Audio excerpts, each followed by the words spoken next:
change. So what do you most want to change? It could be a change in your appearance, such as your body, or the way you look, the way you dress, the way you present yourself. It could be a change in your health and how you're overall experiencing the world and the planet in your life. It could be a change in your habits, a change in how you feel, a change in career, a change in income, a change in how you're spending most of your time in your life. I always like to say that change is the number one most desired commodity. No matter what you want in your life, it most likely can be summed up in that one word, change. You want something different. You want something to be different than what it is. So why is it so hard in order for us to make changes or to keep those changes in place? Hi, my name is Keisha Dent. I'm a certified consulting hypnotist and the author of Life Change Now. And today I'm going to talk about change, which is my particular area of expertise. So as a certified consulting hypnotist, it really is my job to help people to implement and to keep up with changes. That is something that is, again, a most desired thing in life. Very, very, very, very popular for obvious reasons. And it also can be very, very challenging for people to do this on their own. Now, as a certified hypnotist, I understand that it is because of the way our minds work. It's because of the way that our minds are tend to go when left to default and left to their own, to their own devices. And I know that in order to really make lasting change and to keep that, then it's really necessary for you to really change the way you're using your number one tool. Your mind is your greatest tool. And unfortunately, we're not taught how to really use that in classic traditional education systems, even though I would argue that this is one of the most important and fundamental things that we should learn if we are really going to be the most fulfilled in life, the happiest in life, and to really make things happen. So today, I'm going to do a quick breakdown. If you kind of view it as an express way to view this. And this is how to change anything in your life in 3 steps. Okay. Now, I actually did a previous video called How to Change Anything in 3, 2, 1. And this is kind of an expansion on that. In that video, we talked about attention. And attention is certainly a powerful way for you to create change, but it's actually can be best amplified when you add more to it, okay? So before we even talk about these things, the first thing I want to mention is it's so important to practice self-compassion whenever you're making any change, okay? And in fact, I'm actually going to include that. That's for step number 1 is to practice self-compassion and to be really patient with yourself, because the truth is that your mind is basically has 2 jobs. We'll start there. Is the first job that it has is to keep you safe. The second job that it has is to give you what you want. Now, oftentimes these 2 things will conflict, and when they conflict, what wins is the safety. And the safety, as far as your mind is concerned, can only be found in what has come before. It can only be found on repeating things over and over again that have come before, even if you don't desire it. To your mind, it's better that you're safe than happy if it has to choose between the 2, and often it does, okay? Now that's default mode. Now, knowledge is power. Once you know that that is the way, then you can have patience with yourself. Your mind is doing its job on default setting, okay? So if you want something different, you have to just thank the system for doing its best to keep you alive, and then change the setting. And that's really when you can start to experience changes, okay? So have patience for yourself. You're not broken. There's nothing wrong with you.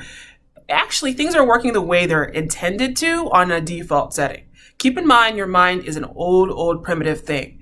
This is something that you've had since the beginning. You've been passed down from your ancestors since the beginning of the human race, the beginning of before even, we really can call Homo sapiens being Homo sapiens.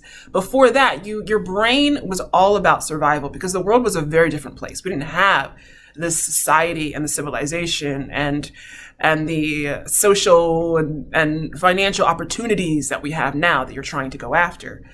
It was about survival. And it was like that for a very long time. So the mind hasn't changed much. So number one is to practice self-compassion. Okay, understand that that's just the way it's operating on default, but know that you can change it, and that's okay. Beating yourself up and criticizing yourself is not going to help. In fact, it's going to make things worse. A lot of our issues come from hyper criticism and being too harsh. So we're not going to do that. We're going to change that. So that's number one, is to have compassion for yourself. Okay. Number two is actually to alter and bring into your self-identity the type of person that gets what you want. So what do you most want? Okay. Is it a change in your health? Is it changing your body? Is it changing the relationships that you have? Is it changing the type of career that you have? Well, what type of person gets the thing that you want? And that's what you want to bring more of into your self-identity. Your self-identity is so important because it shapes how you move about in the world. It shapes how you experience the world. And most importantly, it will shape your comfort levels with challenge, with obstacle. Okay? Like, for example, if you want to see yourself as having a certain body type, okay, but you still see yourself as someone who is out of shape, but you still see yourself as someone who hates exercise, hates eating good foods that feed your body, then you are right now sabotaging that change. That's why change is so hard. You have to work on becoming the type of person who has the body that you most desire.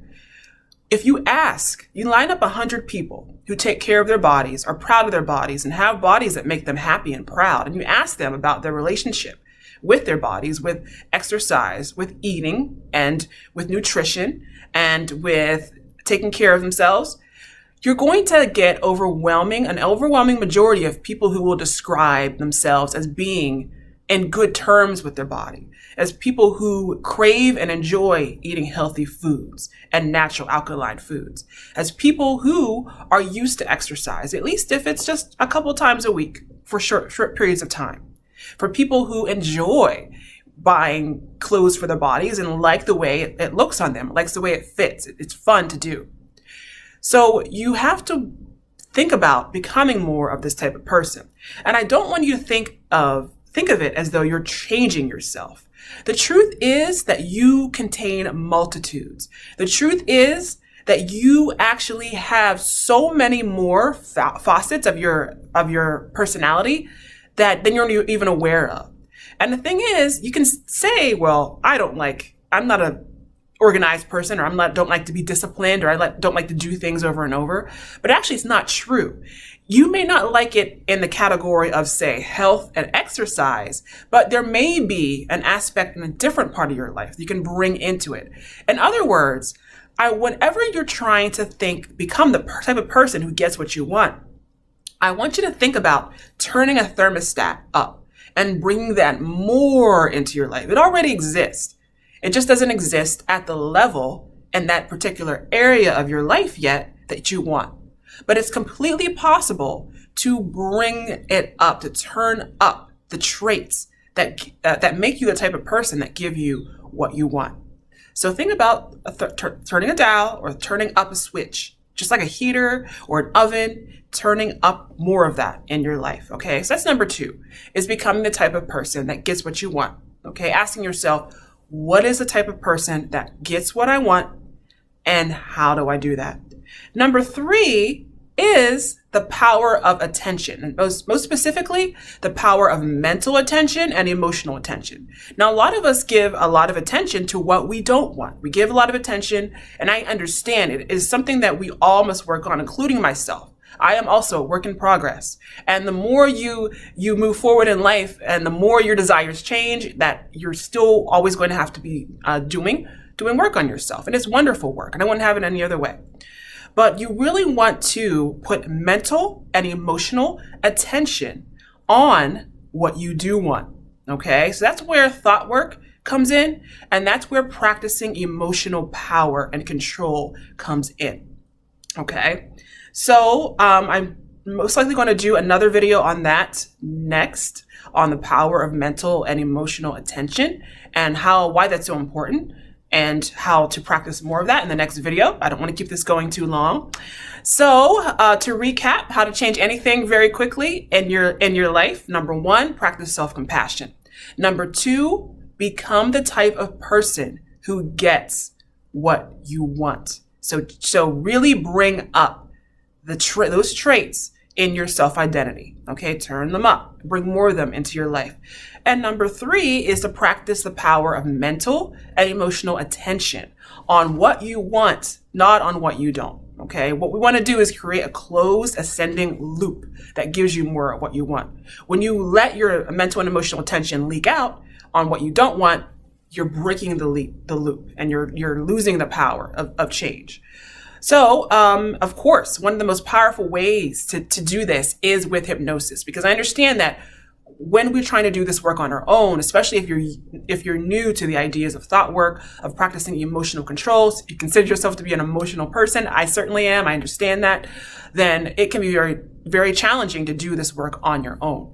So I certainly encourage you to use hypnosis. Hypnosis has helped me. It has helped many clients of mine to be able to make lasting change, to change their bodies, change their weight, change their confidence levels, to change their lives. It's a powerful method, and it can work for you.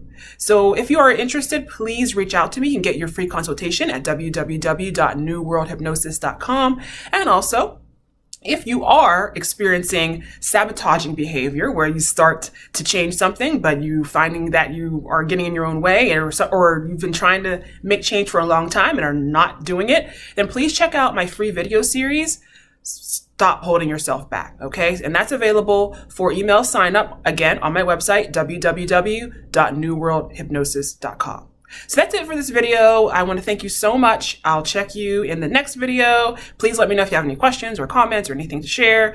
And of course, remember always, in order to change your life, you must first change yourself. Thank you so much, and I will see you next time. Take care.